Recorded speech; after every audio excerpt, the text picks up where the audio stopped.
안녕하십니까. 시간을 많이 절약해 드리겠습니다.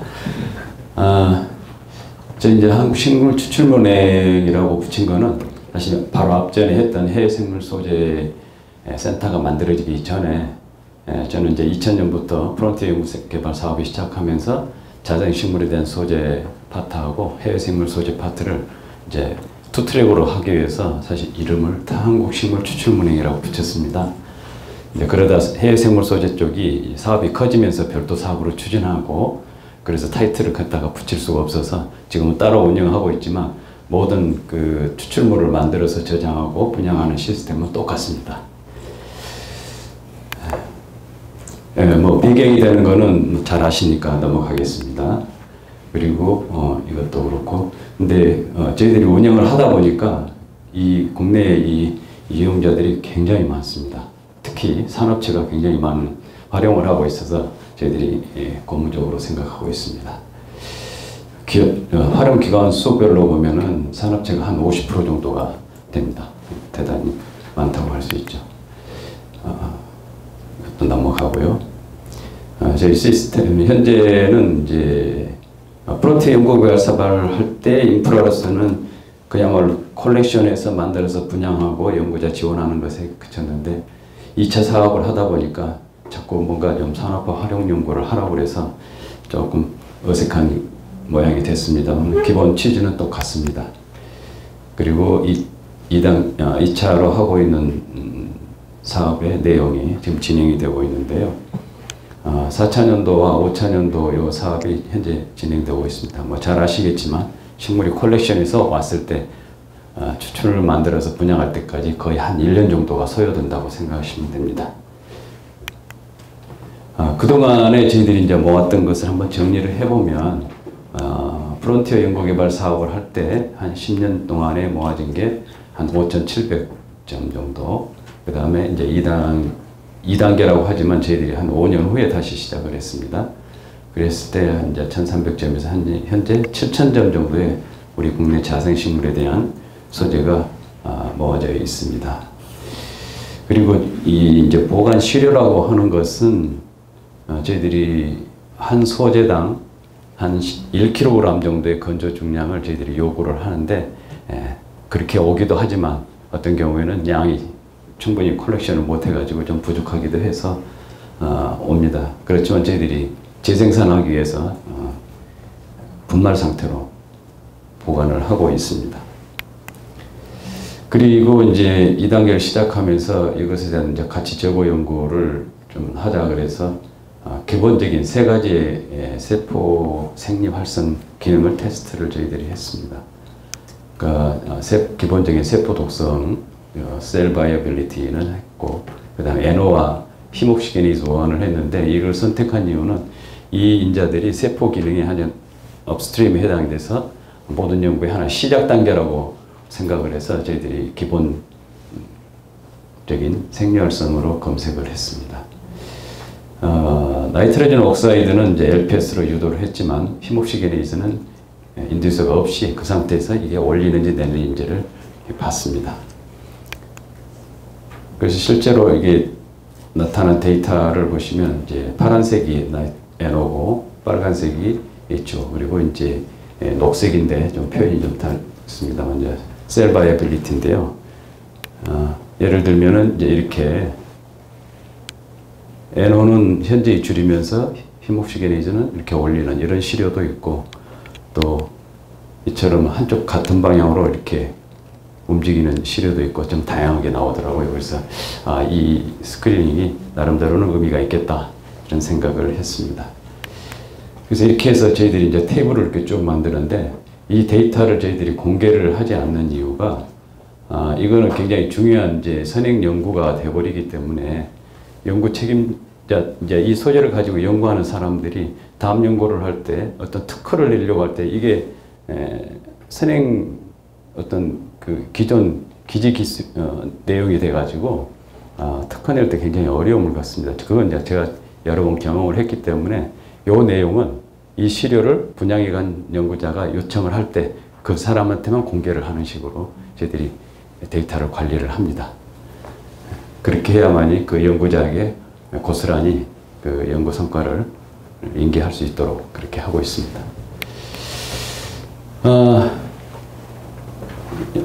뭐 진행은 이렇게 합니다. 앞에서 해외생물소재센터하고 똑같습니다. 그 프로토콜은 이제 제가 만들어서 운영했기 때문에 똑같아요. 조사하고 수집해서 표본 확보하고 추출물 제조하고 분양을 합니다. 그리고 한쪽에서는 이제 분리분석, 이걸 하게 된 게 분양을 해간 연구자들이 이걸 요청을 해서 이제 시작을 했습니다. 분양해 간 분들이 다 천연물 화학을 잘 하시는 분들이 아니기 때문에 그 물질을 다루는 데 있어서 굉장히 지원을 요청하는 경우가 여러 건 있었어요. 그래서 이 일도 저희들이 시작을 했습니다. 현재 확보하고 있는 종은 우리나라의 이제 식물 종이 문헌에 나오기에는 뭐 한 4,000종 가까이 된다고 합니다. 그런데 저희들이 확보하고 있는 게 한 1,700종 정도 되고요. 미확보종이 2,300종. 그래서 앞으로 이 사업을 계속 해야 됩니다. 그런데 그 중에 이제 한국 특산식물이라는 게 있는데 이게 한 뭐 350조 400종 정도 된다고 하는데 89종밖에 못했어요. 이렇게 되는 이유는 대개 이제 특산식물이라나 또 희귀, 또 보존식물 이런 것 이제 식물들은 저희들이 개체수가 많지 않아서 많이 할 수가 없어요. 그래서 그것을 대량 재배를 해가지고 쉽게 쓸 수 있을 때 비로소 할 수 있는 거라 이건 좀 시간이 걸립니다. 그 지역별로 그 구성된 걸 보면 제주도하고 울릉도 같은 경우는 섬으로 이렇게 따로 분리되어 있는 지역이라 식물학적인 특성이 굉장히 강한 지역이라고 합니다. 그래서 이쪽 지역의 식물들을 집중적으로 많이 모으고 있고요.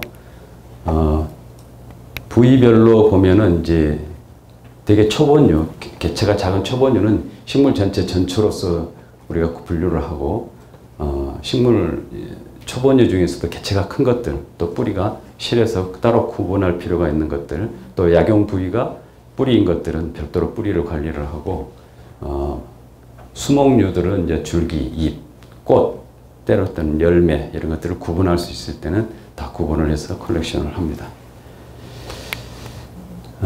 그리고 또 연구자들이 우리 자생식물뿐만 아니라 실제 시중에서 유통되고 있는 한약재들을 비롯한 그 식물들과 비교를 하고 싶어 하기도 하고 또 그걸 가지고 연구하고 싶어 하기도 해서 이들이 생약재를 한 400종을 선척해서 물 추출물과 에탄올 추출물로 2개를 만들어서 공급을 하는데 현재는 이제 523종의 시료가 분양이 되고 있습니다. 추출 과체조 과정은 이렇게 되고요.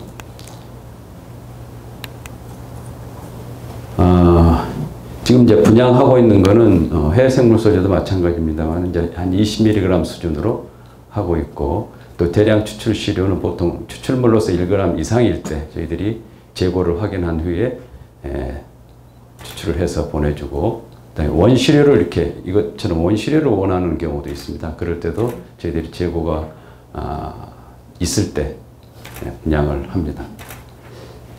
그리고 수수료는 이제 저도 처음에는 해외생물 소재하고 같이 시작을 할 때 사실 해외생물 소재도 시작은 2004년도부터 했었어요. 그러다가 이제 2006년도에 사업이 확산되면서 확대되면서 이제 기원을 2006년이라고 얘기를 했는데 그때도 이제 3,000원으로 시작을 했지만 이 사업이 2010년도에 끝나면서 이제 그걸 계속 유지를 해야 되는데 할 방법이 없어서 6,000원을 올렸는데 실제 제조 비용은 이거보다 훨씬 많이 들어갑니다. 그렇지만 이제 우리가 인프라로서 지원을 하기 때문에 이렇게 하고 또 하나는 이 지원하는 이 서비스하는 이 추출물에 대해서는 모든 권리를 연구자에게 다 넘겨주고 있습니다. 분리분석 서비스는 용매 분해를 단순한 용매 분해를 하는 경우가 있고 칼럼을 이용한 분해 굉장히 다양한 이런 분해를 원하는 경우도 있고 또 이처럼 각 피크별로의 어떤 물질을 확인해 주기를 원하는 경우도 있습니다. 거기에 따라서 이렇게 비용 차이 두는데 원내와 외부를 이렇게 차이를 두고 있습니다. 물론 이제 부가세 10%도 별도로 받고 있습니다. 그리고 분양 신청을 할 때는 이 뭐 절차는 잘 아시겠지만 우리 내부 신청자가 조금 한 번 더 일을 더 해야 됩니다. 뭐 잘 아시겠지만 다른 것도 마찬가지일 거예요. 우리가 경영정보상에서 한 번 하고 웹사이트에서 한 번 하고 두 번을 하게 돼 있고 외부 신청자는 웹에서만 한 번 신청하면 됩니다. 그래서 이렇게 홈페이지를 통해서 하고요.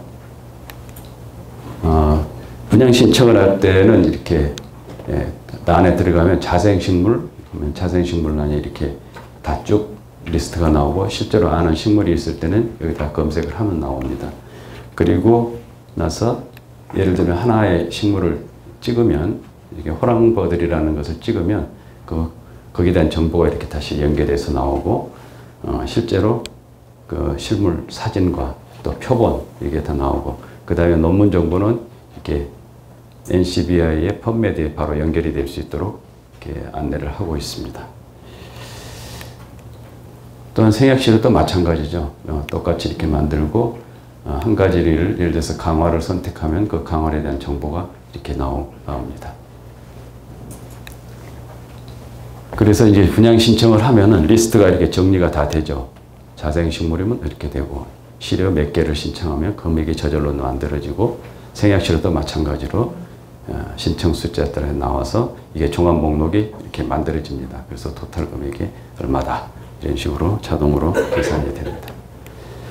그리고 반드시 이제 이 분양 소재에 이용하는 규정을 좀 보게 되어 있는데 반드시 본인만이 써야 됩니다. 이건 제3자에게 양도하거나 이런 것은 못하게 하고 있어요. 왜냐하면 그 사이에 어떤 변질이 있을지도 모르고 또 그 분양 2차로 이렇게 전달이 된 것에 대해서는 저희들이 어떻게 책임을 질 수가 없기 때문에 하지 못하게 하고 있고 또 이걸 통해서 나온 성과물에 대해서는 반드시 이렇게 사사에 표시 아니면은 그 논문 자체에 기재를 할 수 있도록 이렇게 요청을 하고 있습니다. 그리고 기본적으로는 이 기본적인 스크리닝 결과에 대해서는 저희들한테 피드백을 해달라고 요청은 했는데 대부분의 연구자들이 안 해줘요. 왜냐하면 그건 자기 연구 결과고 자기 연구 비밀이라고 하는데 저희들은 연구 책임자가 원하면 몇 년 동안 예를 들어서 앞으로 3년, 5년 동안 공개를 하지 말아달라고 하면 공개를 하지 않습니다. 근데 저희들은 이제 그걸 데이터베이스로서 만들려고 했던 건데 이게 참 피드백이 잘 안 돼서 이 부분은 좀 고민을 많이 하고 있습니다. 그리고 개인정보 수집 동의를 받고 그 다음에 분양 신청은 반드시 연구 책임자가 하도록 되어 있고 실무자를 연락처를 알려주도록 이렇게 하고 있습니다. 그리고 이제 스스로 결정은 뭐 어떤 방식으로 하겠다 이걸 선택할 수 있도록 하고 근데 지금까지 결과는 앞서 잠깐 말씀드렸지만 한 450개 기관 중에 산업계가 거의 50%, 그다음에 학계, 연구계인데 시료 수로 보면은 조금 달라집니다. 산업계는 한 27% 정도, 그리고 학계가 38, 연구계 30. 이렇게 되는 이유는 뭐 당연하죠. 학계나 연구계에서는 스크리닝용으로 시료를 한꺼번에 많이 가져가서 스크리닝을 많이 하지만 산업계는 자기가 갖고 있는 소재에 대한 어떤 타겟이 정해져 있어요. 그래서 그 관련된 거, 비교용 이런 식으로 주문을 하기 때문에 개수는 적습니다. 그래서 그 연도별로 이렇게 분양되는 경향을 보면 뭐 한 해는 많으면 그 다음에는 적어지고 아마 어떤 연구비의 흐름 경향을 좀 보여주는 것 같고요.